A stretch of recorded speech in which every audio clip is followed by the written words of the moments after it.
Hi everyone, my name is Jess and today I'm going to share with you 7 accessible sales resources to help you upskill your career in tech sales. All right, let's go ahead and get started.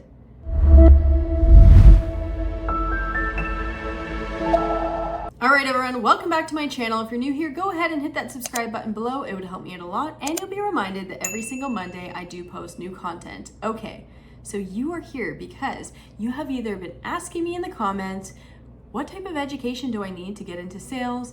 Or you're new and you typed in, what education can I get started before going into a sales role?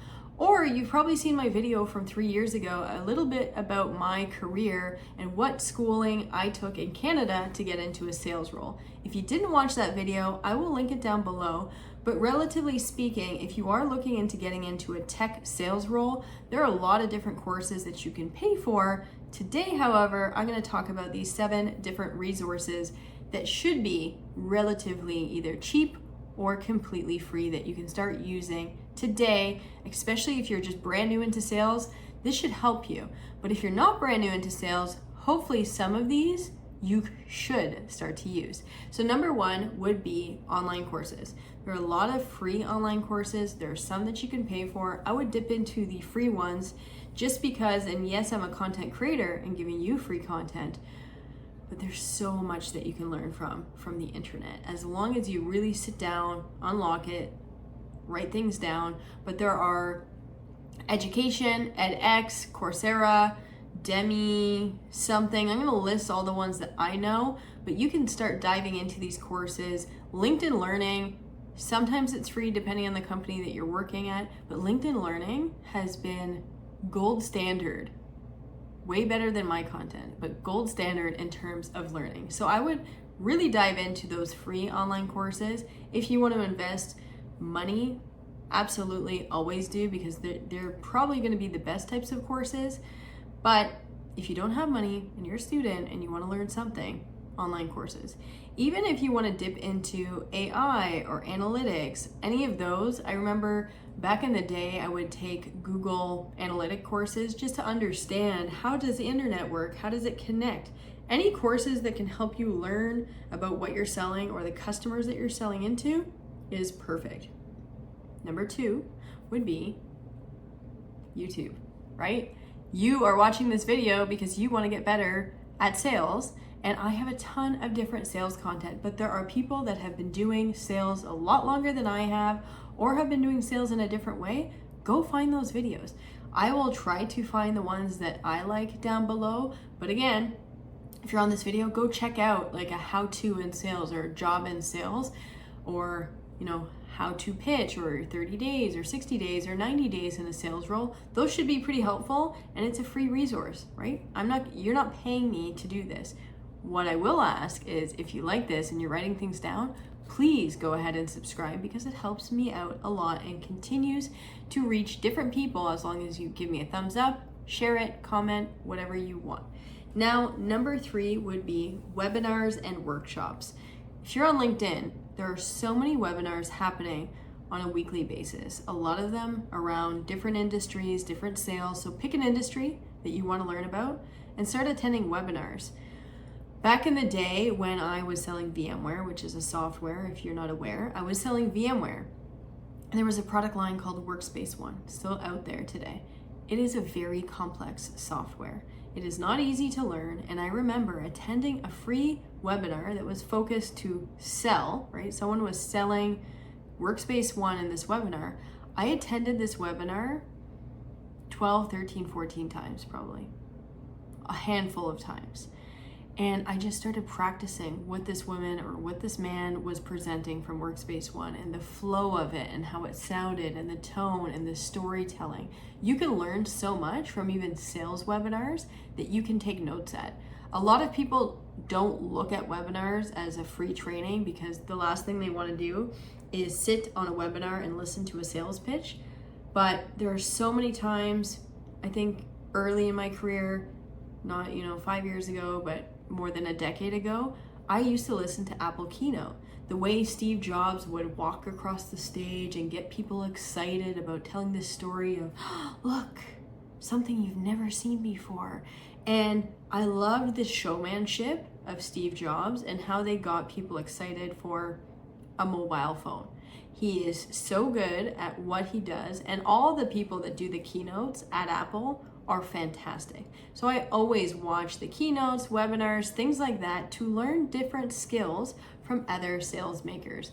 And often, if you're gonna remember anything from today's video, that one is probably number one for me. That is what I do all the time. I still do it. I still get super excited to watch people presenting on new products and new solutions and see what types of tips and tricks I can pull from their storytelling. Now, another one that I would recommend is podcasts. There are a lot of leadership podcasts out there. There are a lot of sales podcasts out there. Hearing different perspectives and not creating this echo chamber of your own thoughts or your colleagues' thoughts will open up your mind to new possibilities of selling. So listening to podcasts about work-life balance, sales, education, how to sell into certain accounts, how to lead when you're not a leader, all of those are fantastic, and there are probably thousands of different podcasts out there. Now, number 5 would be books. Books, ebooks, sometimes free, sometimes not, but available and very easily accessible. And when I say free, library, right? There's so many people that don't use the library, but I walked in a library recently and there are hundreds of business books that are available at rental for free as long as you're a citizen in your city. You can rent them online, you can go physically to the library, and it's often a resource that people overlook because if you're not a student anymore, what are the chances that you're going to a library? Take a look at those. Those are free. But if you want to buy sales books, even better, then you can always reference, you can go back, you can highlight, you can write in them, and you can really take advantage of owning the book as well. Now, the number 6 one would be mentorship, and finding a mentor that is available, and not just asking a stranger or, hey Jess, can I mentor with you, or when are you going to start mentoring? I right now do not have time, but people at Dell that work with me, I'm taking advantage, or they're taking advantage, and I'm mentoring with them. I think look at your network that you have around you today and see who you can mentor with. Maybe it's even your peer. Maybe it's someone that just started out in sales and you practice your pitch back and forth. Sometimes if you don't have mentorships around, you could record your pitch and you could rewatch it, because nothing is worse, and I'm telling this from a video creator, nothing is worse than listening to myself talk to the camera, listening to my voice, listening to my tone, my body language, whatever it might be. So if you don't have mentorship around and mentors around, record yourself and listen to yourself, and then really work on finding a live person to hear your pitch and give you any guidance or feedback. And lastly, networking events and networking. It goes hand in hand with mentorship, but I think it is very important to sit down with someone and go through, opportunities, job role, because usually when you get into new organization, small or large, there are so many sales programs that they will pay for you to go to or participate in at that organization, or they'll have sales training within their organization to help you.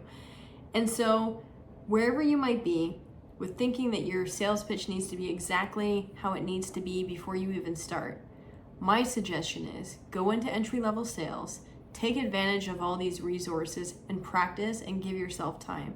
There are so many instances where I meet people that go into their first year of sales and they already want to be at the top of the top, but they haven't practiced their brief or practiced their pitch enough. My suggestion is at least 3 years in an entry-level sales position where you're dialing numbers, practicing your pitch. We do not get better unless we practice. I would say at least having 10 to 15 deep customer conversations per week is going to get you to the level where you need to be. But that being said, I've been in sales and in the tech industry for now 14 years, and I'm still learning. And I'm still listening to those podcasts and those webinars and the Apple Keynotes and using all the resources available to me, and I'm not entry-level sales. So if you want to continue to get better, continue to educate, and continue to learn, You need to use these free resources that are around you. I'm curious if I'm missing any. Feel free to comment below which ones I have missed or which ones you're currently using. And I love hearing from you, so if you comment, whether it's positive or constructive criticism, I am all ears. And if you like this video, feel free to give me a thumbs up. Please subscribe, and I will see you next Monday. Take care.